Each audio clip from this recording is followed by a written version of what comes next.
and then put me on what they called the main guard. So that was, we were sentries around the establishment.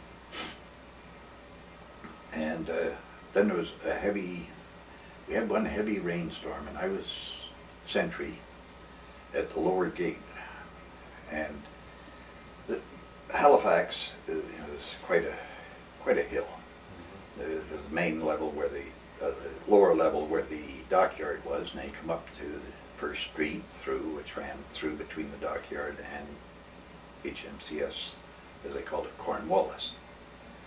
And from Cornwallis was way up, about 20 feet up on the cliff, basically, to the main level up there. And there was this cut for a roadway coming down, and I ended up in this cut. And the rain, we had this terrific rainstorm, went out there. It wasn't bad first shift, 4 hours on, 4 hours off, sort of deal. First shift was fine.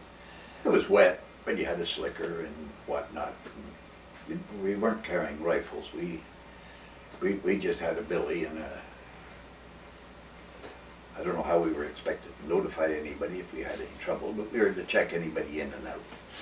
So that was fine the first shift. The second shift went down, and while we were there, this rainstorm really got going. And I'm not kidding you. You can believe this if you like. I stood there for 4 hours in water up to my knees. I couldn't leave the gate, but the water was just rushing down that path. All the up there was coming down that same route. So that was fine. I went up, we got done my 4 hours, went back, I changed my socks and shoes, trousers, changed the whole kit, laid down. Well, we still were sleeping in hammocks, so we weren't going to tear out a hammock in the middle of the afternoon to have a nap or anything. So I laid on just on a wooden bench that was there, laid back on that, and I fell asleep. And when I got up, I couldn't stand. So they sent me over to the hospital. I spent about 2 weeks in the hospital. And I was given the verdict, anyway, while I was there, they were going to amputate both legs because of this.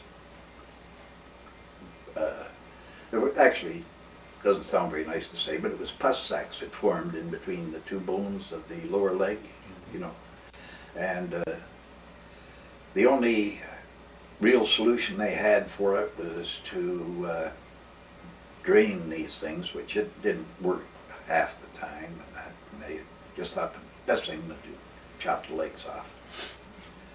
So this young surgeon came back to me after like there was a surgeon, captain, admiral, you know, and all the rest of these doctors all gone through. And they'd made this decision that we're going to cut the legs off. So this guy came back to me after a while and told me what the verdict had been. He said, well, don't worry too much about it, you know, you'd be going home on a pension. Well, I mean, who wanted to go home on a pension, especially with your legs? So he said, well, I raised a question with them, and I got to ask you the question. Would you be willing for us to experiment? What are you talking about? What do you want to do? He said, well, it's just actually, just feed you some extremely high doses of medication.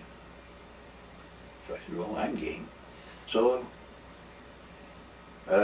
anyway, I had about 4 days of this high medication. Swelling in my legs went down, and as near as they could see, the pus sacs had gone. So I was quite pleased, and I guess they were too. So anyway, I got up and out of there, and I was put back went back to the main guard. At night, ships were blacked out. All the portholes were closed, all hatches closed and battened down. Well, in the stokehold, you know what I mean, you're down there and you've got these 2 boilers blasting out there, and the temperature used to get pretty hot. It seemed 100, 110 overnight when you were all backing down, 115 sometimes. So we used to, you had ventilators. You probably noticed on board ship you got these kind of a horn sitting up. Well, the air, you know, come in, go down. It also gave you more air pressure for your fires too, you know, gave you more fresh air. But it was always kind of nice to sit underneath those. You know, you could watch the gauge, watch your water glasses, make sure you had enough water. The pressure gauge, you could keep your eye on that. And you could also see all the other gauges that were right there. Everything was nicely laid out for that. But you could just sit there and kind of just relax unless somebody wanted to change the speed or something. But the way the ship was built, I think I might have a picture of one in there somewhere. But anyway, you had your bow, your forecastle, then you had your wheelhouse. Behind that, and down below, is where this, right below that would be the stokehold, and then back of that was the engine room. And these ventilators for the stokehold would be behind the wheelhouse. But one night going over, things, it was rough. You could feel the ship, you know. But when you're down there, you know, I mean, it's just like a, you know, a nice, easy movement, you know, and that, nothing too startling. And you really didn't get, the ship would be rolling on deck, but you didn't really feel it so much. It was kind of just a up and down motion. Anyway, I was sitting under this ventilator enjoying the nice cool breeze, and all of a sudden I heard a rattling. What's this? Well, 30 seconds later I found out that ice cold seawater just came right down that whole thing, waving. Well, the ship had nosed in, the wave had come up and bounced up right over top of the wheelhouse of the Corvette and hit those vents and right down. It refreshed you, that's for sure. It's kind of shocking. It was shocking. Made sure you were awake. Yes.